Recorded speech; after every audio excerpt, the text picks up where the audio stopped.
Guys, for today's video, papakita ko lang sa inyo kung paano ginagawa ko sa mga toy pads na binibili ko. Tulad pinamili ko kahapon lang. Ang toy pads ko ay inabot ng 10K. Toy pads lang.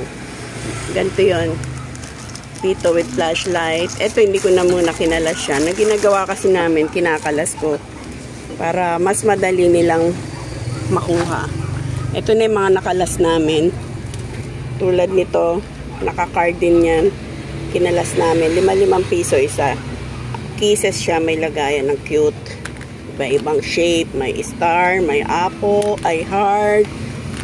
Ayan. Tapos to. Familiar naman siguro kayo sa Jackstone. Naka-card din yan. Nakaganito rin yan. Kinalas namin. Ito kakalasin ko rin. Ito pwedeng hindi na to kalasin. Ito kakalasin ko to. Ayan. Iniwaiwalay ko yan. Yung mga kuko. Iniwaiwalay natin dito na yan para mas madali sila makakuha kasi minsan sila na kumukuha dyan kung nakaganito minsan hirap nilang kuhunin. Tulad nito naka-card din yan, nirepack ko na lang. Ito naka-card din yan, kinalas ko 10 piso isa. Ito yung magnet pang 5 piso yan na yan. Ginugupit-gupit namin isa-isa. Tapos ilalagay namin dyan sa baba.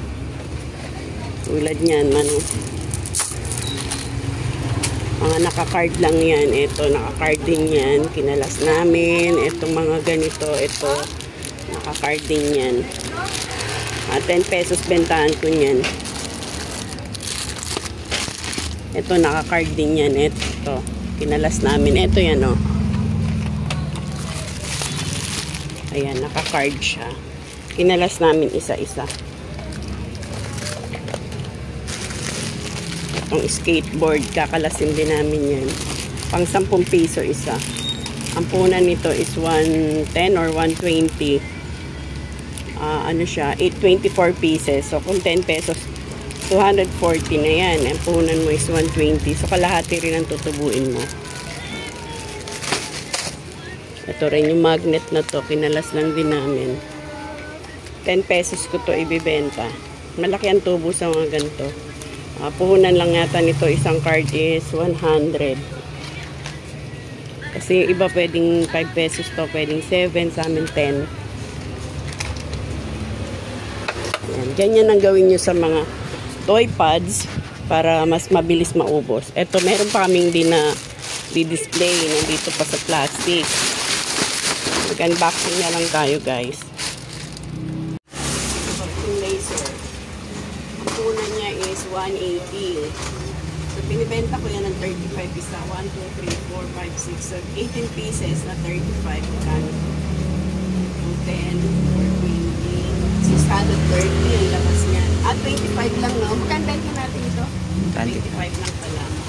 So, 150, 3, 450 lahat yan. 180 lang punan niya. Magupitin din namin yan isa-isa. Ito, itong skateboard na may ilaw, 190. Bentahan din namin ito is 25. 310. So, may tubo pang 110. May ilaw yan. Itong mga bagong uso na ngayon, mayroong pinapalahan ng ring caps. Pwede rin siya ng pinapalahan ng bala ng pellet gun. Ang puna nito is 200. 36912. So, wala pang 70 ng puhunan. Ibibenta ko ito ng 35 isa. So, 420 yan kapag nabenta natin. Puhunan nyo lang is 200. Kalahati rin ito tutubuin nyo. Ito yung isang bagong uso. Mas maganda siya, oh. Ang 230 puhunan nyo. Pumapatak siya ng 38. Ibibenta ko ito ng 60. So, pag 60, 360 na yan. 230. Pwede rin benta ng 70.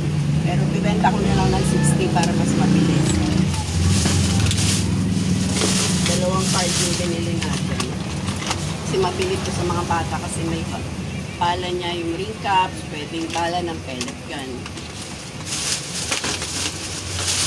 Ito naman is parachute. 180.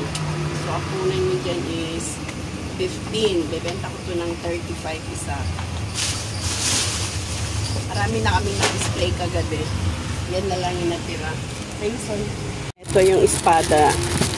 Ang tawag daw dito ay samurai. Naka-carding yan. Ang punan yan is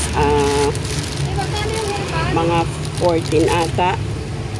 25 ang bentahan natin. Maliliit. Wala bang tao dyan? Entero. Ganyan. 20. Yung isa suot mo. Pahubad mo na ko. Hindi ko makita. 15. Yung pinakamanipis, eto 15 rin. Yung 20 nasa 22. Eto 20. Yan na, nasama tuloy kayo sa vlog ko. Naka-vlog ka. Oo. Press lang tayo. Ha? Press lang. Ito yung 15. Eto 20. 20 to. Eto yung 15, oh. Ito yata yung suot mo kanina, eh. Ito, doon niya kinuha. Hindi kahit nakahalo minsan kasi halo. Pero alam ko naman yung price. Yan 20, yun ang 15.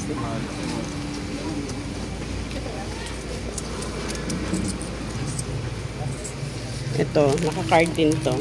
Kinalas natin. 130 ito, 36 piraso. Ibenta ko siyang 10 pesos isa. Beanie. May mga photo cards. I-retail natin yan. 5 piso isa.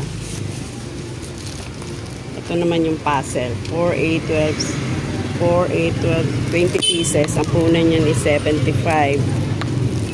Pero ibebenta ko siya ng 10 piso. So, magiging 200 yan. Puzzle. Kaya malaki rin ang tubo nyo guys sa mga toy pads. Mabilisan pa yan. Kaya lang ngayon kasi is Quezon City Day dito sa amin. Kaya walang pasok. Sayang. Kung may pasok yan, magkakagulo na naman yung mga bata dito sa amin. Ayan lang guys. Meron kasi akong followers or viewers na sabi niya paano ko daw dinidisplay ang aking mga toy pads at kung paano ko ginagawa para mas madaling mabenta. Ayan na ha, pinakita ko na sa inyo kung paano ako mag-display ng aking mga toy pads. Bye bye guys, thanks for watching and please don't forget to like, share and subscribe at pakipollow din po ang aming Facebook account. Alex Joan Vlog din po yan. Marami po tayong na-upload doon ng mga reels. Monetize na rin po tayo doon. At tayo ay sumasahod na rin po doon. Bye bye guys. Sana meron naman po kayong natutunan.